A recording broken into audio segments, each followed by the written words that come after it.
Янгын турында сигнал бирелүгә үк бинадагы бөтен кеше чыгу юлына юнәлә. Каравылчы ул арада барлык ашыгыч хезмәтләргә хәбәр җиткерә. Баштап карыйбыз, кай җирдә бу пожар урынын инде. Шуңа әлбәттә без звонить итәбез телефоннан 101.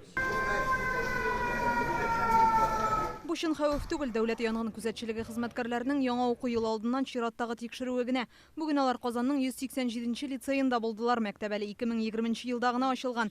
Быел 1800 бала укырга киләчәк, аларның иминлеге беренче урында. Стулья, они не закреплены. Инспекторлар күреп алган беренче хилафлык актлар залындагы урындыкларның барысының да идәнгә беркетелмәгән булуы. В случае возникновения происшествия Янгын чыккан очракта кешеләр утыргычлар арасыннан йөгергәндә, алар авып киртә булырга мөмкин.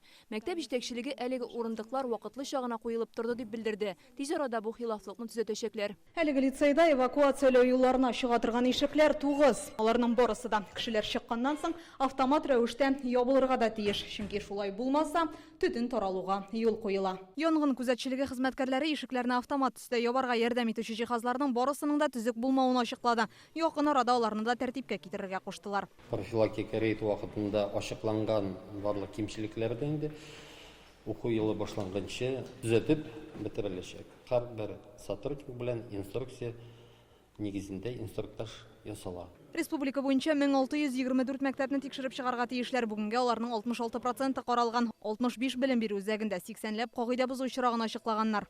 Выявление нарушений по... Мисал өчен эвакуацияләү юлларында кешеләргә чыгарга комачаулаучы әйберләр булуын ачыкладык. Шулай ук кайбер мәктәпләрдә хезмәткәрләр янгын вакытында үзләрен ничек тотарга кирәклеген белеп бетерми. Кайдадыр янгын сөндерү җиһазлары дөрес сакланмый. Булар куркыныч хилафлыклар түгел. Һәрбер очракны контрольдә тотабыз. Инспекторлар белем бирү үзәкләрен 25 августка кадәр тикшереп чыгачак. Уку елы башыннан укучылар һәм укытучылар белән инструктаж үткәрелергә тиеш. Дилә Хөсәенова, Ләйсән Сәетова, Яңа Гасыр каналы.